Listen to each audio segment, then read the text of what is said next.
and welcome back to my channel. Recently I've been thinking of starting this new series on my channel where I basically recommend 5 books from a certain genre or trope or something like that, and I decided to start off with fantasy. And most of these books I tried to pick less well-known ones, just so you're not getting the same books recommended over and over again, even though there's nothing wrong with recommending popular books. Like, I do that all the time and they're popular for a reason. But I thought I'd pick a few different ones that I've not really talked about before. So yeah, let's get started. This is in no particular order, and also they aren't like my 5 favourite fantasy books. I don't even know if I have a top 5. They're just ones that I really like. So the first one is actually a very new addition to my favourite books, because I read it yesterday. I actually just finished it yesterday afternoon and I really loved it. I gave it 5 out of 5 stars. And that book is Crier's War by Nina Varela, and this book is so amazing. It follows this world where humans used to rule, basically, and this queen isn't able to have children, so someone basically makes a robot child for her. And these robots are very like humans, they look like humans, they act like humans, but they don't really have many emotions.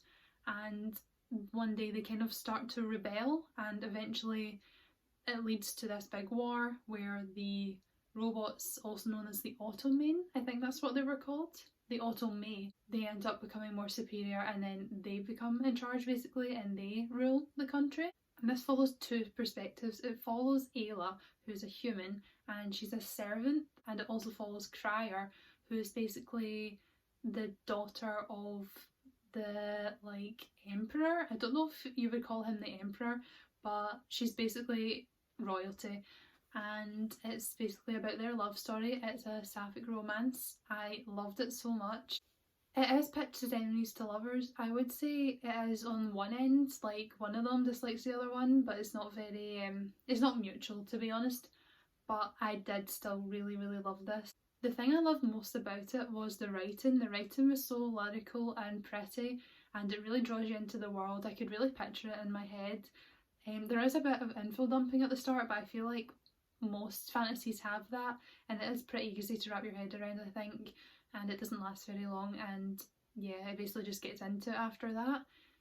It also doesn't have much of a plot, but to be honest, I kind of like it when fantasy books do that, where it's able to captivate you with writing, world building and characters rather than a plot. I feel like I really like that in books, and this certainly does that. Yeah, I just love this book so much. I give it 5 out of 5 stars. I highly recommend that you read it. It's just really pretty, and I really need to pick up the sequel, which came out recently, so very excited about that. I think it's a duology, which is good, so it's not like you're diving into a really long fantasy series. There's only 2 of them. The next book I read in September last year, and that is Enchantée by Jutta Trellis. This is a standalone fantasy. Oh wait, no, it's not. It's I just found out it's a series. I've decided not to continue because I do think it definitely reads like a standalone. I'm not sure how many books are going to be in the series, but there's definitely a second one coming out this year, I think. But I don't think I'll read it. This book is set in 17th century? No.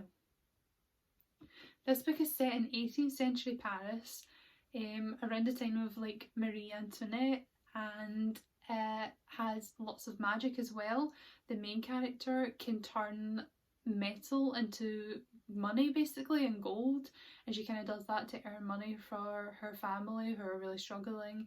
And throughout the book she decides to disguise herself as a baroness basically, so she can gamble and basically win money by secretly using her magic. This book was really cute. I did really like the characters, and the plot is pretty slow to begin with, but once you get into it I feel like it's quite fast paced.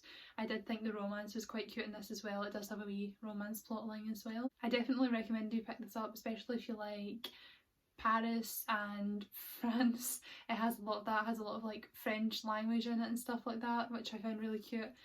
And yeah, I just really like this book, and also the cover is really pretty. The next book on my list is, it kind of could be classed as like magical realism. It's not like proper high fantasy or even urban fantasy. The magic in it's quite subtle, but I'm including it in this anyway. And that is The Disappearances by Emily Bain Murphy.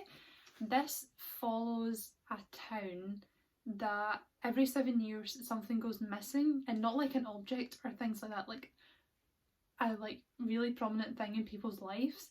So I'm pretty sure like people's reflections disappeared one year, the stars in the sky, and the ability to dream, things like that. And the main character goes to this town after her mother's death, and her dad gets sent off to fight in the war basically. And this town is our mum's childhood town, so she goes back there to live with one of her mum's childhood friends. And she thinks, and a lot of people think, that her mum caused the disappearances all those years ago, and it's about her solving the mystery behind it. There's lots of like Shakespeare elements to it. It's like really closely linked to Shakespeare, and the mystery is wrapped around that, and I thought that was really smart and clever. I found this book really cute. I read it like 2 years ago, but I just remember loving it at the time. I remember after I finished it, I said to myself that this was my favourite book. I don't know if it would still be the same now, but I definitely did really love it. There is just so many cute interactions between the characters. I love the family that she goes to stay with, and yeah, it's just really nice, and I love the mystery aspect of it as well. The next one is slightly more well known, I think, and that is The Last Magician by Lisa Maxwell. I've heard a few people talk about it, but not a lot. This is an urban fantasy book, and it's set in New York, and it has like 2 timelines. Because the main character has an ability to try to time travel basically, and she gets a mission set for her to go back in time and stop this event from happening in order to basically save like these magicians, because magicians in this world are kind of treated very badly. They're kind of hunted down, not allowed to use their magic, things like that. So she wants to stop that from happening by going back in the past.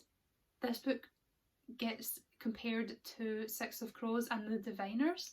I've not read The Diviners, but I have read Six of Crows, and I can totally see where that's coming from.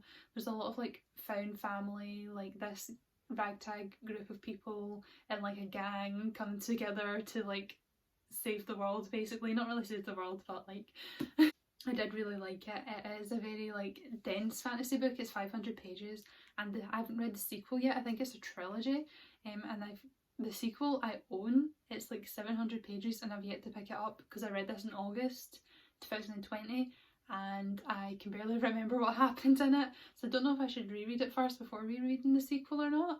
We'll see.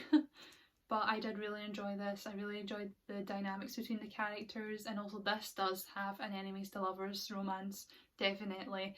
And yeah, I just loved everything about it. It was really clever. I loved the twists, and yeah, I highly recommend it. And the last one I've literally never seen anyone talk about, and it's possibly my favourite on the list, and that is Chivalrous Snow and Sky by Lisa Ludek. This book is a polar fantasy. It's kind of a standalone. It has a prequel, which you don't have to read this, and also you don't have to read this to read the prequel. I didn't really like the prequel. I think I gave it 2 stars. Not that it was a bad book on its own. I feel like if you read it on its own, you'll like it. But if you've read this first, you'll see that it's pretty identical. Like it focuses on different characters in a different timeline, but it basically had the same plot.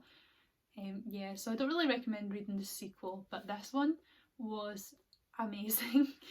It follows this made-up island called Skane that there's people who've been living there for a wee while, and they live in like separate villages. There's like 4 separate villages, and they kind of keep to themselves. And the sky basically changes colour every now and then, depending on what the goddess in the sky, like depending on how she is feeling. I think it's if the sky's green, she's happy. If it's blue, there's a storm coming. And if it's red, that means there's a plague coming. And the sky rarely ever turns red. I think it's been like 15 years since the last plague at the start of this book, and obviously the start of this book, the sky turns red and it kind of leads to the main plot of the book. So the main character, basically everyone around her are just trying to prepare for the plague and things like that, but she doesn't really feel like she can sit still. She really wants to do something about it. So she decides to go up into the mountains where basically no one ever comes back from, because they're so deadly and mysterious. She plans to go up them so she can talk to the goddess basically and ask her not to bring on the plague so that everyone she loves can not die basically. And I just thought this book was so pretty.